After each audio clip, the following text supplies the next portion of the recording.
Hello and welcome to This Week on Planet Earth. I'm your co-host Jacob. And I'm your co host, Matty, where each week we break down the latest space exploration, science, and technology news. So without further ado, let's get into this week's stories. So I'm going to kick this week's episode off with a little bit of depressing news, but it kind of follows our climate crisis episode that we did for the Infinite Void last week. And it's a piece from The Guardian, and it basically says that air pollution is slashing years off the lives of billions, report finds. And it basically goes on to say that air pollution is cutting short the lives of billions of people by up to 6 years, according to a new report, making it a far greater killer than smoking, car crashes, or even HIV and AIDS. Coal burning is the principal culprit, the research said, and India is worse affected, with the average citizen dying 6 years earlier. I just thought that was absolutely crazy. I know that obviously this is a big deal, and we've even seen it like with people breathing in like microplastics and stuff, haven't we? Mm-hmm. But Yeah. It's it's the coal is the problem, and also obviously diesel fuels. I imagine are pretty bad as well. Basically, sort of particulates and stuff that is yeah, in incomplete combustion is pretty nasty. Um, and yeah, it says here that China's obviously over the last couple of years sort of slashed its pollution.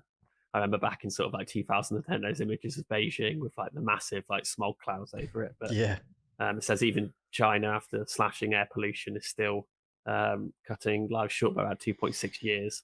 So yeah, pretty staggering to be honest. it is. Hmm. It is crazy. Yeah. Um, yeah, I've also got a bit of bad news to begin with. So this is about the International Space Station, and basically Russia um, has come out and said that a lot of the Russian parts of the space station, so the Russian module, are starting to deteriorate quite quickly.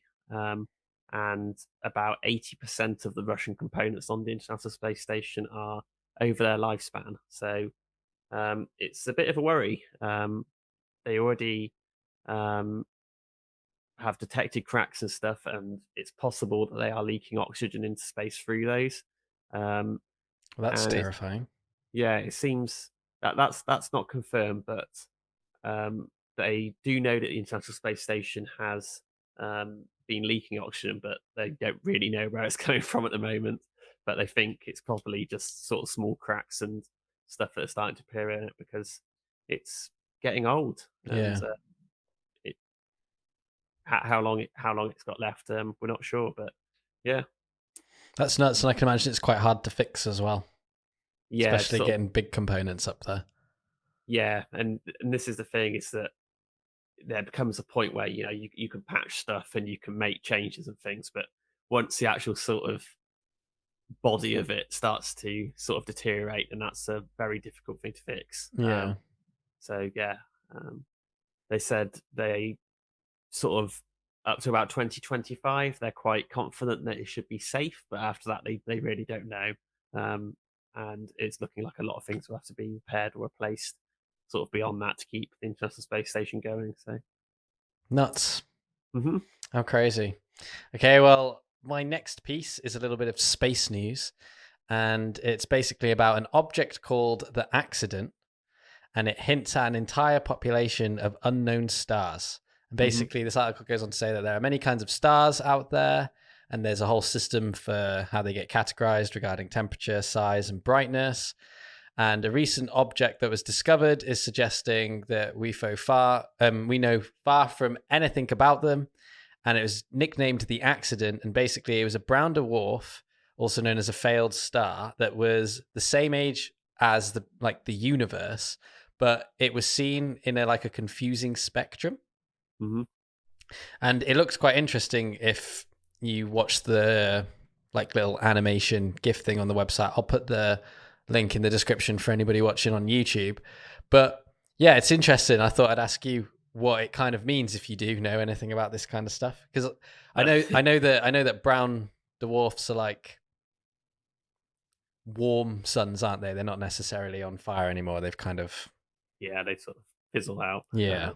Well, trying to think back to my university days, whether they fizzled out or whether they didn't have enough mass to ever really get going to begin with. But because some of them you could like, there's like a hypothesis, isn't there, that you could live on the surface of a brown dwarf because it'd just be warm, like in the super future. Yeah, yes, it's quite interesting. The interesting thing about this is that they thought they were going to be. Firstly, is the age of it. So this thing they say is between about 10 and 13 billion years old, which puts it quite early on in the universe being created, which is interesting. But also, it's been found quite close to the Earth, and we thought these things were quite rare, these brown dwarfs. So the fact that it's been sort of found very close to the Earth suggests, well, it could be a lucky coincidence, or it could be that maybe these things are much more sort of common than we thought they would, which would obviously then have implications for what the earlier universe looked like, Yeah. what sort of things are being created. So um, it's very difficult with stuff like this of, if it's a happy accident and we've just managed to find one that's nearby, or whether it sort of means something bigger than that. But yeah, I think probably. Well, I was going to say that hopefully I find more of them over the sort of coming years. But the problem is that these things are so sort of dim and so small, being brown dwarfs, that they're quite hard to see at any sort of distance. So Yeah. we might struggle to find any that are further away, but who knows? So yeah, How interesting. hmm yeah, it does look interesting piece on the surface of it. My next bit was also space related, but another failure, another bit of hardware going wrong. This is about the Astra launch. Yeah. So this week, Astra had another go at trying to launch something. They've still not managed to do it quite yet. And this one was, it was quite weird to watch, because if anyone hasn't seen this launch, it sort of hovers for quite a while, a couple of seconds, just sort of at the launch pad, drifting off to one side, Yeah. on one side, and then it does eventually get going and reaches about 50 kilometers before they notice that it seemed to be going quite badly, and they shut it off and let it just crash into the ocean, I think. But yeah, that was a bit weird, because usually when things start drifting around the launch pad, they set it to self destruct so it doesn't go anywhere. Yeah. So you don't usually see things like that. But yeah, we were saying beforehand, it's not been great for stock prices either. So No. um, No, it was interesting to watch because I saw it all over Twitter, because it is weird, isn't it? It kind of just hovers off. mhm, I think to the is it the left, and then it kind of just, yeah, it's funny. yeah, yeah, it's a bit weird, but as I said, they usually self destruct it when it does that, because obviously they don't want it drifting off Yeah. where people are. Yeah, but yeah, this isn't, on the face of it, isn't good for Astra. And I know people will, and it's fair enough, people will come out and say it's very difficult what they're doing, and they're still relatively new, but they've still not had a successful launch yet to orbit. And they wouldn't be the first space company that has run out of money before they can show people that they can do it. So um, in one article I was looking at, it said they made a loss of 30 billion, no, 30 million last quarter, which is quite considerable for a sort of startup that's still in early investment stages. So, be interesting to see what they do. And yeah, after this, the stock prices crashed about 20%. So, not a good day for the technology or the finances in No. particular. No, totally. Mhm. So for my last piece this week, I've got a bit from The Guardian again. Guardian's had some good stuff this week, and it is titled Supercontinents and the Search for Habitable Planets. Mhm. And from what I've gathered from it, it's basically talking about when the next supercontinent will form. And it's going to be around 250 million years away. So it's very unlikely that humans will be still on Earth by then. But it's cool because it's basically the reason why they're doing it is they're trying to investigate like what the world will look like then, and whether or not that can be something that we could use to search for life on other planets. Mhm. But it looks interesting. They've got somebody from, where is it? NASA Goddard Institute. for Space Studies, Michael Way. And he's basically saying they investigated 2 plausible scenarios, an Orica, which is a low latitude supercontinental development around 250 million years from now, and Amasia, a high altitude northern supercontinent, plus a smaller Antarctic subcontinent about 200 million years away from now. The results were published to the Geochemistry, Geophysics, and Geosystems show that the high altitude land of Amasia will help to promote snowfall and create ice sheets. This bright white supercontinent will reflect back more of the sun's heat and have a climate more akin to Earth's last glacier maximum. By contrast, the more tropical Aurorica will have a little snow or ice and an average temperature of around 20 degrees, 68 degrees Fahrenheit. Understanding how Earth might evolve helps exoplanet hunters know what to look for in their search for habitable neighboring worlds. And I just thought that was really cool. I like, and we're doing a lot at the moment over on the Infinite Void with the future.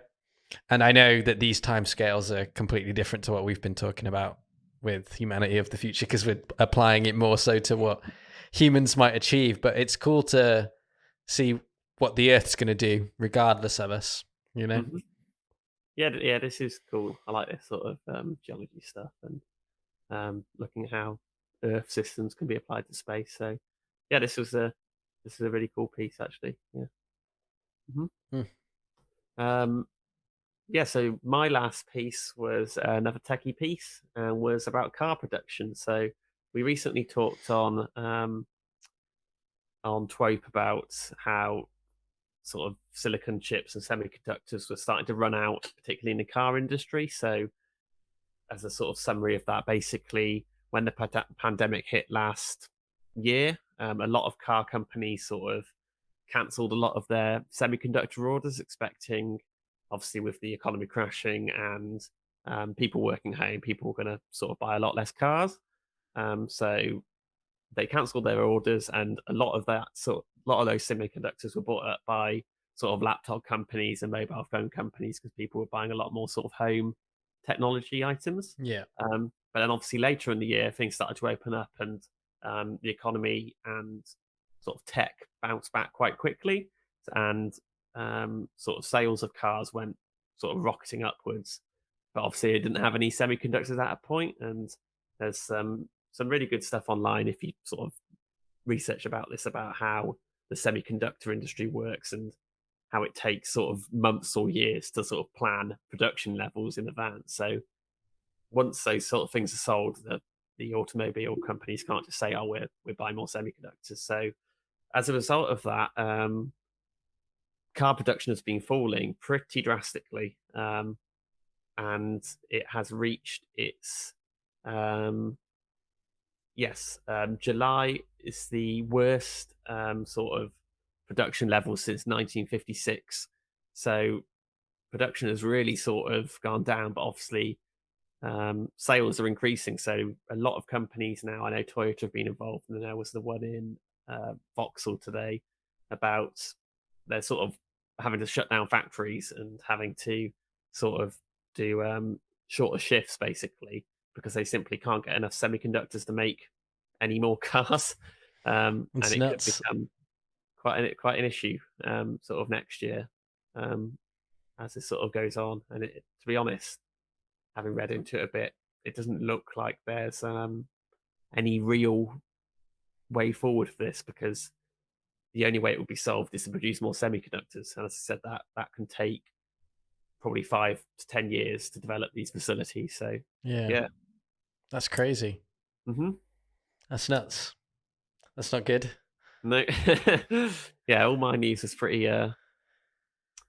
Yeah, pretty dire. Yeah, that's just 2021 for you. So, and since we started this in 2021, we've probably reported more dire stuff than we have good stuff. But, maybe there'll be more good stuff on the horizon. But yeah, thank you everybody for watching this week. Sorry if it's been depressing, but that's just the way it is sometimes. If you enjoyed this episode, make sure to give it a thumbs up. If you didn't enjoy it, don't hit the thumb down button because it's not very nice. If you want more from me and Matty, you can head over to The Infinite Void to check out the podcast, where at the moment we're doing a Future of Humanity series where we're just covering everything that humanity might get up to in the future. And if you want to follow This Week on Planet Earth on social medias, it's at Twope News on Instagram. And yeah, we will catch you next episode.